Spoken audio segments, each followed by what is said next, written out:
पाकिस्तान के टुकड़े टुकड़े होना तय है। इस वक्त बलूचिस्तान के 5 से 7 अजला इस पोजीशन में हैं कि अगर वो आज़ादी का ऐलान कर दें तो अगले दिन। ये पहले भी बातें होती हैं, लेकिन हमने देखा मसलन फरवरी के पहले हफ्ते में 18 जवान शहीद हुए, हर दूसरे दिन हम टेररिस्ट एक्टिविटी देख रहे हैं। जब आप आए, आप बने चीफ मिनिस्टर, तो सबका ख्याल था कि जी और पूरा दिन हम टीवी पर देखते रहते हैं, पूरा दिन टीवी पर यही कुछ चलता है, लेकिन अगर बात नहीं की जाती तो बलूचिस्तान की बात नहीं की जाती। बलूचिस्तान जो हमेशा से एक काफी सेंसिटिव एरिया रहा है पाकिस्तान का, और सभी जानते उठ सकते हैं क्योंकि वहां पे एक्चुअली बीएलएफ इतनी स्ट्रांग है, उनकी अपनी प्रेजेंस इतनी स्ट्रांग है कि पाकिस्तानी आर्मी वहां पे घुसती भी नहीं है। तो पाकिस्तानी आर्मी के जो ऑफिसर्स हैं उनका क्या मतलब होता वहां जाने का, वो जाएंगे क्यों? वो ऑफिसर्स जो अक़वाम मुत्तहिदा में उनकी दरखास्त को कबूल कर लिया जाएगा और पाकिस्तान को तक़सीम तस्वुर किया जाएगा। पाकिस्तान का हाल 1971 जैसा होने वाला है। सिर्फ बंगाल नहीं रहा, आज कोई एक और पर हमसे टूट जाएगा। सख्त रवैया होगा, बिकॉज आपको जरा कई मामलों में हॉक समझा जाता है। 70-75 साल से हम देख रहे हैं कि ये एक पॉलिटिकल मामला है जिसको शायद ताकत से रिजॉल्व करने की कोशिश की जा रही है। और जो मौलाना साहब ने बात की है, पहले तो ये बताएं कि वहां पर तरह तरह की जो है लोग प्रोटेस्ट कर रहे हैं चीजों के ऊपर, लेकिन पाकिस्तान की गवर्नमेंट जो है वो इस वक्त बिल्कुल उस सिलसिले में खामोश है। मीडिया को भी एक तरह से शट अप कॉल दे दी गई है, और यही वजह है कि हमें बहुत ही कम कभी हमारे मेन स्ट्रीम मीडिया वो अलग उनको वो कहते हैं कि भाई हमारी वो कमाई नहीं, हम क्यों जाएं? और पाकिस्तानी आर्मी बोलती है कि यार मरने क्यों जाना वहां पे, हम नहीं जाते। ये पूरी कहानी है। इस पूरी कहानी में बहुत सारी चीजें हैं। इसी बात करने के लिए हमारे साथ उमेश अग्रवाल जी, जो कि इंडिया क्रॉनिकल के मैनेजिंग। कल मौलाना फजल रहमान ने बड़ा एक अलार्मिंग पिक्चर पेश किया। मैं चाह रहा हूं आप जरा उनका वो जुमला सुन लें जो बात उन्होंने बलूचिस्तान के मुतालिक की है, उस पर जरा फिर बात वहीं से शुरू करेंगे। मौलाना साहब ने कल क्या कहा? इस वक्त बलूचिस्तान के 5 से 7 अजला इस पोजीशन में हैं कि अगर वो आज़ादी का ऐलान कर दें अगले दिन अक़वाम मुत्तहिदा में उनकी दरखास्त को कबूल कर लिया जाएगा और पाकिस्तान को तक़सीम तस्वुर किया जाएगा। ये पहले भी बातें होती हैं, लेकिन हमने देखा मसलन फरवरी के पहले हफ्ते में 18 जवान शहीद हुए, हर दूसरे दिन हम टेररिस्ट एक्टिविटी देख रहे हैं। जब आप आए, आप बने चीफ मिनिस्टर, तो सबका ख्याल था कि जी और सख्त रवैया होगा, बिकॉज आपको जरा कई मामलों में हॉक समझा जाता है। 70-75 साल से हम देख रहे हैं कि ये एक पॉलिटिकल मामला है जिसको शायद ताकत से रिजॉल्व करने की कोशिश की जा रही है। और जो मौलाना साहब ने बात की है, पहले तो ये बताएं कि ये इसमें कितनी हकीकत है, और दूसरा हम अभी तक यही सख्त रवैये अगर चलते रहेंगे तो किस तरह हल होगा? ये बेसिकली तो एक पॉलिटिकल इशू है। मालिक साहब, सबसे पहले तो मैं मौलाना साहब बहुत काबिल एहतराम और बहुत कदावर शख्सियत है पाकिस्तान की, उनके बारे में कमेंट करना शायद मुनासिब ना होता, लेकिन क्योंकि बात इतनी सीरियस उन्होंने कही है तो मुझे रिबटल की ज़रूरत हो रही है। मेरा ख्याल है कि मौलाना साहब को मिसलीड किया गया है, उनकी लोकल लीडरशिप ने किया है या ख़ुद उनकी असेसमेंट है। मालिक साहब, ऑनेस्टली स्पीकिंग, जो ये सेपरेटिस्ट कुव्वतें हैं, मिसक्रिएंट्स हैं, टेररिस्ट हैं, they don't have this much power to hold an inch of land for more than 2-3 hours. वो आते हैं सड़कों पे, कभी किसी अर्बन सेंटर में, दूर दराज के इलाकों में, ऐसे छोटी छोटी तहसीलों में, वहाँ आके वो 5 मिनट 10 मिनट की वीडियोस बनाते हैं और फिर उन वीडियोस को सर्कुलेट किया जाता है।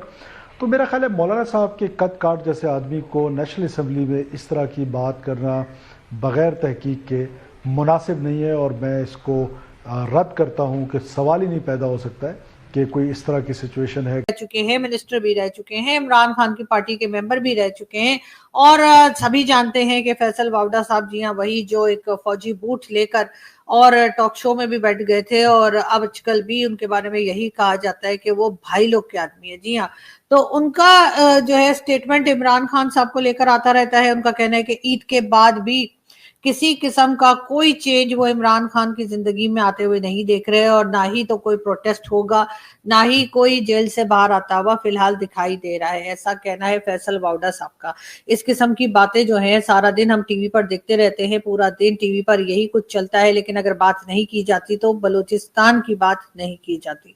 बलूचिस्तान जो हमेशा से एक काफी सेंसिटिव एरिया रहा है पाकिस्तान का, और सभी जानते हैं कि वहां पर तरह तरह की जो है लोग प्रोटेस्ट कर रहे हैं चीजों के ऊपर, लेकिन पाकिस्तान की गवर्नमेंट जो है वो इस वक्त बिल्कुल उस सिलसिले में खामोश है। मीडिया को भी एक तरह से शट अप कॉल दे दी गई है, और यही वजह है कि हमें बहुत ही कम कभी हमारे मेन स्ट्रीम मीडिया पर कोई बलूचिस्तान की बात करता हुआ दिखाई दे रहा है।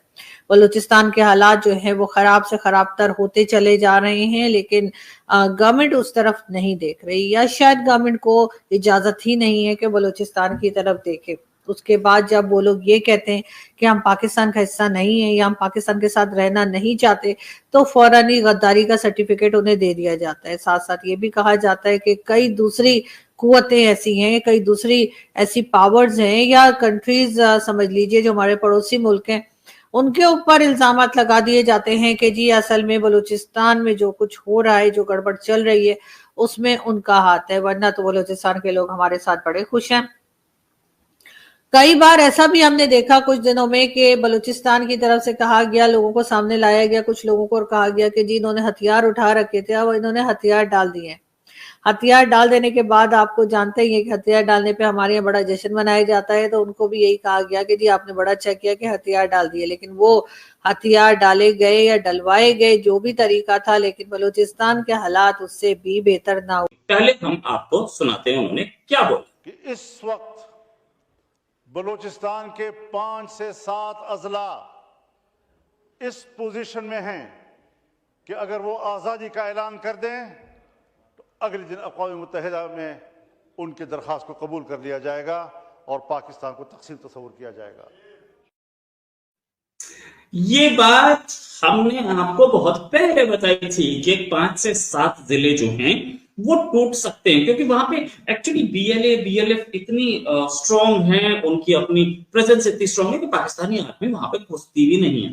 तो पाकिस्तानी आर्मी के जो ऑफिसर्स हैं उनका क्या मतलब होता है जाने का? वो जाएंगे क्यों? वो ऑफिसर्स जो हैं वो अलग रहते हैं, उनको वो कहते हैं कि भाई हमारी वो कमाई नहीं, हम क्यों जाएं? और पाकिस्तानी आर्मी बोलती है कि यार मरने क्यों जाना वहां पे, हम नहीं जाते।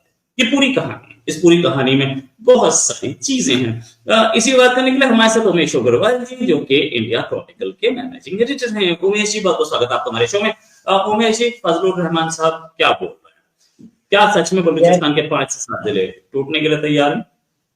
जय सिया राम रोहित जी, एक बहुत ही खुशखबरी की बात है। और आपके शो पे कुछ दिन पहले मैंने बोला था कि पाकिस्तान के अंदर एक विघटन की स्थिति जैसी उत्पन्न हो चुकी है, और जैसे हमने बोला था 8-7 दिन पहले, क्योंकि इकोनॉमिक प्रॉब्लम्स उधर बहुत ज्यादा हो चुके हैं, मिलिट्री लीडरशिप पे अवाम का जो एतबार है वो खत्म हो चुका है, और पाकिस्तान की जो सियासत में जो पॉलिटिशियन है उनके ऊपर किसी को विश्वास नहीं है। आपके पास अगर लीडरशिप होगी, शहबाज शरीफ, मरियम नवाज शरीफ और बिलावल भुट्टो जैसे अगर पॉलिटिशियंस होंगे तो उनकी तो कोई हैसियत ही नहीं है।